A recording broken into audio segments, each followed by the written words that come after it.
Hello students, welcome to the English grammar class. Hope all of you are safe at home, and I'm also sure that you are excited to get started with the new academic year. Today onwards, you will learn the syllabus from the textbook given. Before we start the class, follow the instruction displayed on your screen. Always keep the textbook open throughout the class for the better understanding of the subject. Use pencil for writing. Homeworks will be assigned to you from the textbook. The same has to be submitted compulsorily through Google Classroom.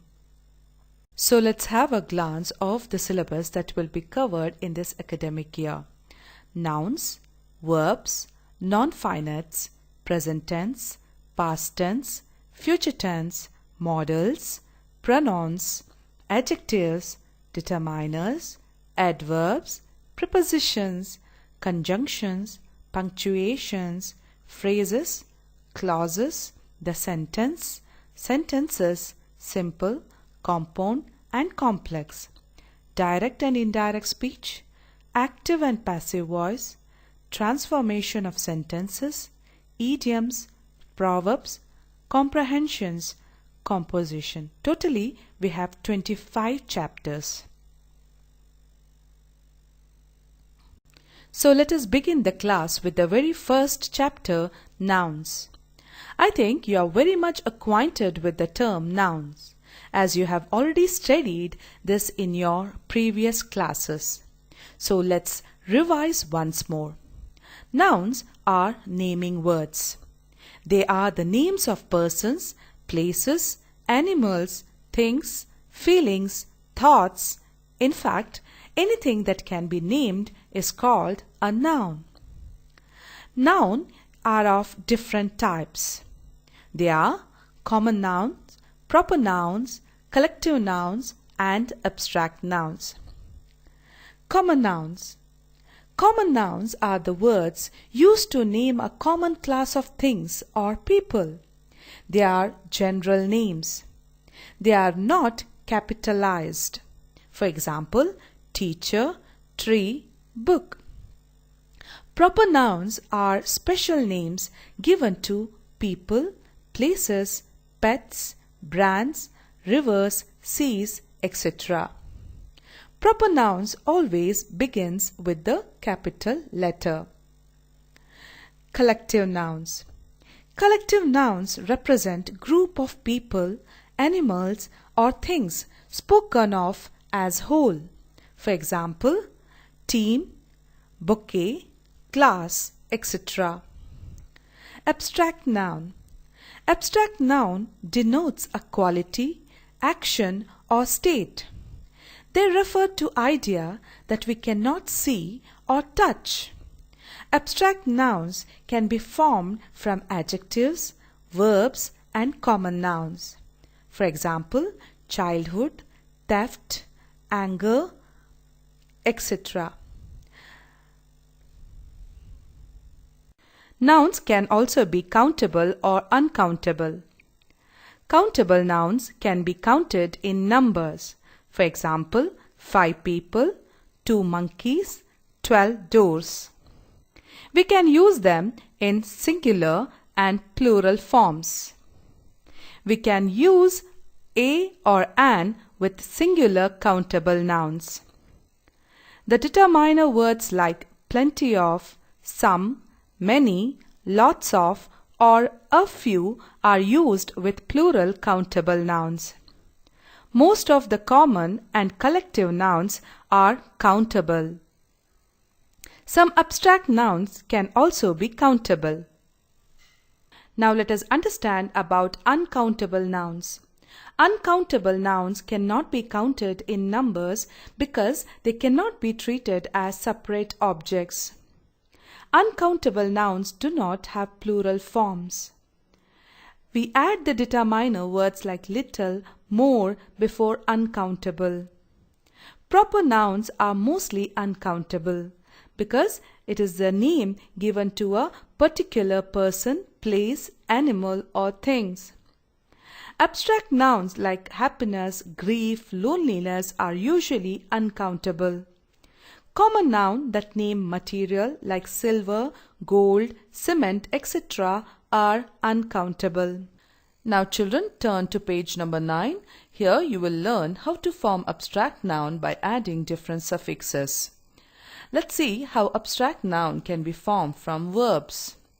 By adding ment. Achieve is a verb, and if you add ment, it becomes achievement and it is abstract noun. By adding ance. Disturb is a verb and disturbance is an abstract noun. By adding ence. Differ is a verb and difference is an abstract noun. By adding al. Try is a verb and trial is an abstract noun. By adding sion. Admit is a verb and admission is an abstract noun. By adding tion. Act is a verb and action is an abstract noun. By adding y. Assemble is a verb and assembly is an abstract noun. By adding ure. Depart is a verb and departure is an abstract noun. By adding age.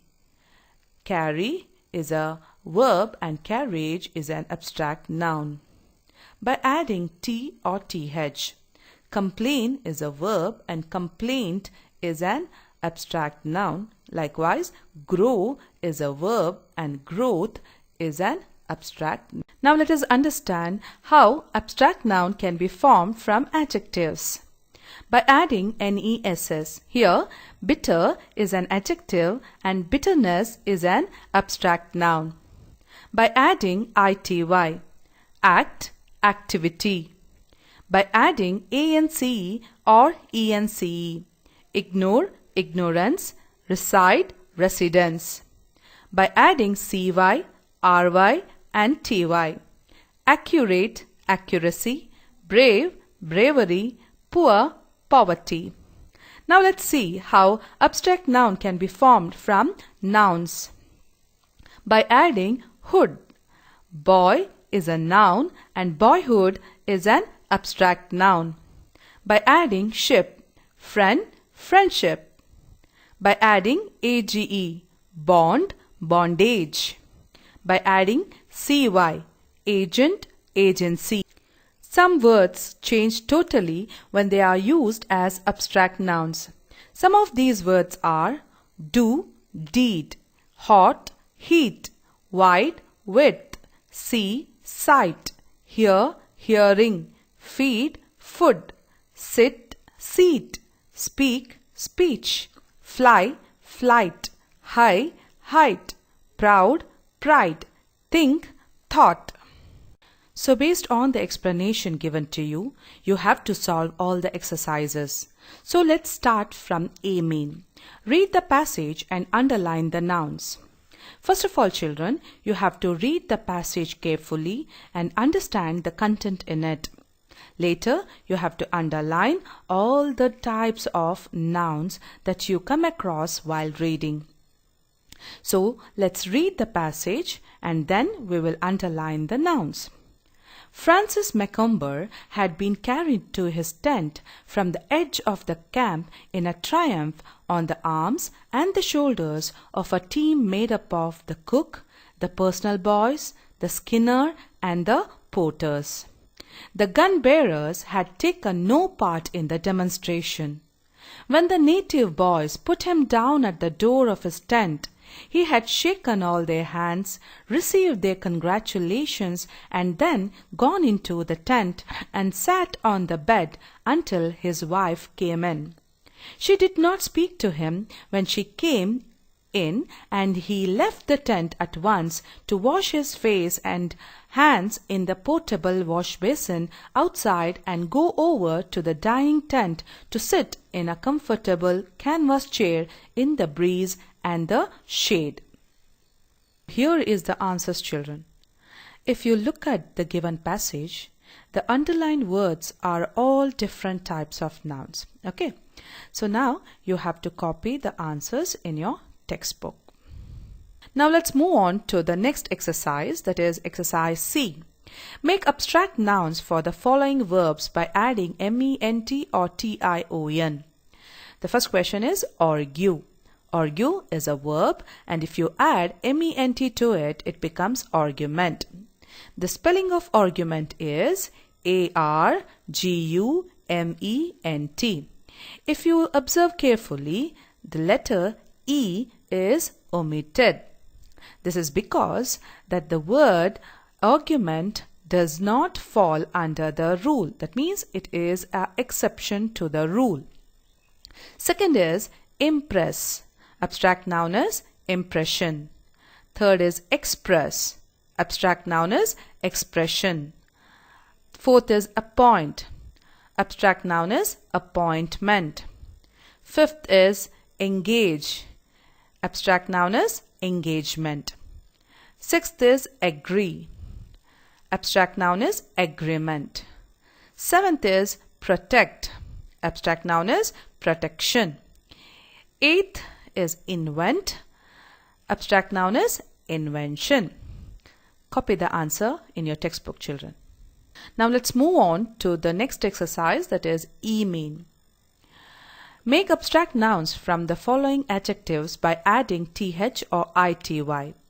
As we have already discussed that some words change totally when they are used as abstract noun. Deep. When it is used as abstract noun, it becomes depth. Long, length.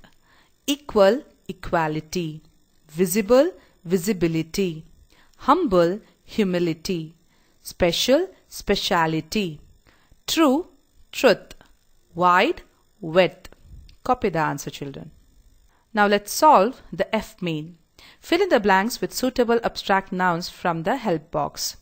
A help box is given to you, and with the help of help box, you have to find out the answers. He left Kuwait after Iraq's invasion of the kingdom. Meaning of invasion is forcefully entering and taking the control of another country. Many people mistake politeness for timidity. Meaning of politeness is sharing good manners towards others. The reception of the winning team at the station was a grand affair. So the meaning of reception is to welcome someone. The patient is undergoing treatment at the new hospital near the market. Meaning of treatment is medical care given to a patient for an illness or injury. The discovery of the truth about his real identity shocked everyone. Here, the meaning of discovery is the act of finding something that had not been known before. Sixth, I can accept defeat but cannot tolerate cowardice. Meaning of cowardice is lack of bravery. The main attraction of the city is the fountain in front of the town hall. Meaning of attraction is the act of being attracted.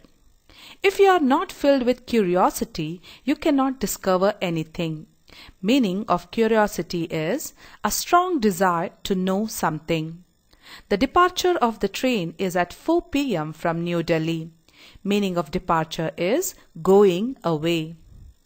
The laughter of the children could be heard from the main gate. Meaning of laughter is the action of laughing. Now let's move on to the G-mean. Match the following. Here you have to match with the right collective nouns. First one, a number of people at a religious meeting. Congregation. A number of people listening to a lecture or a concert. Audience. A number of people watching a match. Spectators. A number of people collected without any specific purpose. Crowd. A number of people gathered for common purpose. Assembly. A number of people collected for some destructive purpose. Mob. A number of savage people. Horde. Let's wind up today's class. I hope that you have understood all the topic. If you have any doubt, feel free to ask through Google Classroom. Thank you.